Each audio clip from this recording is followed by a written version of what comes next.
ఈరోజు కాంగ్రెస్ నాయకులు ఎవరో మాట్లాడుతూ ఉన్నారు, నువ్వేమి ఎలా వస్తావు చూస్తామని.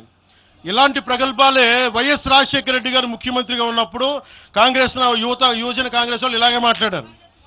ఆ రోజున తన్ని తగలేసాం ప్రతి ఒక్కడు వచ్చిన వాళ్ళు గుర్తుపెట్టుకోకండి. ఆ రోజు నాకు నిలబడిన తెలంగాణ యువత నిలబడ్డారు, బస్తీలో నుంచి ఉస్మానియా నుంచి వచ్చిన వాళ్ళు నిలబడ్డారు. ఆ రోజున రాజలింగం గారికి తెలుసు. ఆ రోజు కూడా చెప్పారు ఎలా వస్తా. నేను చెప్పా ఇలాగే ఇంటికి వస్తామని బెదిరించి, ఆఫీస్కి వస్తామని బెదిరిస్తే ఇంటి ముందు చేరేసి కూర్చున్నా. నాకు అలాంటి భయాలు లేవు. దేశం బాగుండాలి. అంతర్గతంగా ఇప్పుడు వేర్పాటువాదం మంచిది.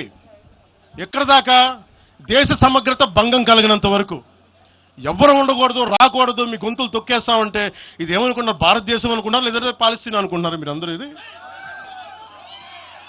భారతదేశం పాకిస్తాన్. మీ ఇష్టానికి రాకూడదు, మీ ఇష్టానికి ఏమనుకుంటారా మీరంతా? నా దేశం, నేను ఎక్కడైనా అడుగు పెడతా. నాకు రాజ్యాంగ పరంగా కల్పించిన హక్కు ఇది.